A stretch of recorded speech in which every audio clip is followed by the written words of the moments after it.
જય સિયારામ મિત્રો, હું યશ નિમ્બાર્ક. મિત્રો, આપ સૌનું સ્વાગત કરું છું અમારી યુટ્યુબ ચેનલ યશ નિમ્બાર્કમાં. મિત્રો, આજના આપણા વિડીયોમાં આપણે જોવા જઈ રહ્યા છીએ તુલા રાશિનું આવનારા ડિસેમ્બર મહિનાનું રાશિ ભવિષ્ય. પણ મિત્રો, જો આપે અમારી યુટ્યુબ ચેનલ યશ નિમ્બાર્કને સબસ્ક્રાઇબ ન કરી હોય તો ફટાફટ સબસ્ક્રાઇબ કરો અને બેલ આઇકનને ઓલ ઉપર સેટ કરો, જેથી આપને આવનારા હરેક વિડીયોના નોટિફિકેશન મળતા રહે.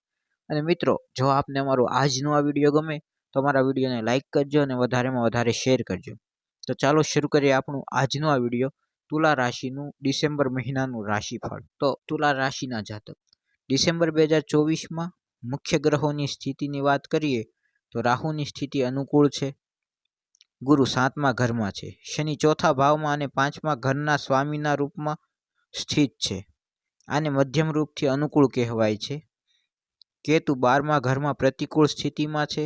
સંબંધ અને ઉર્જાનો કારક ગ્રહ મંગળ મહિને બીજા અને 7મા ઘરમાં સ્વામીના રૂપમાં વક્રી ગતિમાં રહેશે, જેના કારણે તમારા નિજી જીવન અને નાણાકીય જીવનમાં ઉતાર ચઢાવનો સામનો કરવો પડી શકે છે.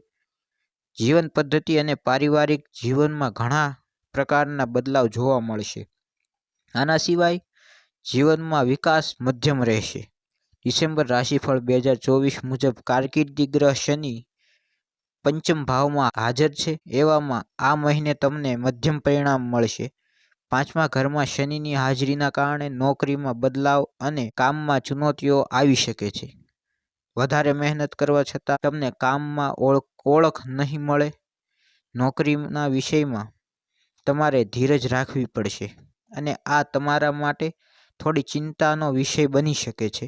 ડિસેમ્બર માસિક રાશિફળ 2024 મુજબ ગુરુની હાજરી 8મા ભાવમાં રહેશે, જેના કારણે અભ્યાસમાં આગળ વધવું તમારા માટે મુશ્કેલ બની શકે છે. જે વિદ્યાર્થી મિત્રો, ખાસ કરીને અભ્યાસી વિદ્યાર્થી મિત્રો છે, તેઓને અભ્યાસમાં ખાસ કરીને આગળ વધવું મુશ્કેલ પડી શકે છે. અભ્યાસ દરમિયાન તમારે રૂકાવટનો સામનો કરવો પડી શકે છે. આના સિવાય તમારી પ્રતિ ધારણા કૌશલ બહુ ઓછી રહેશે.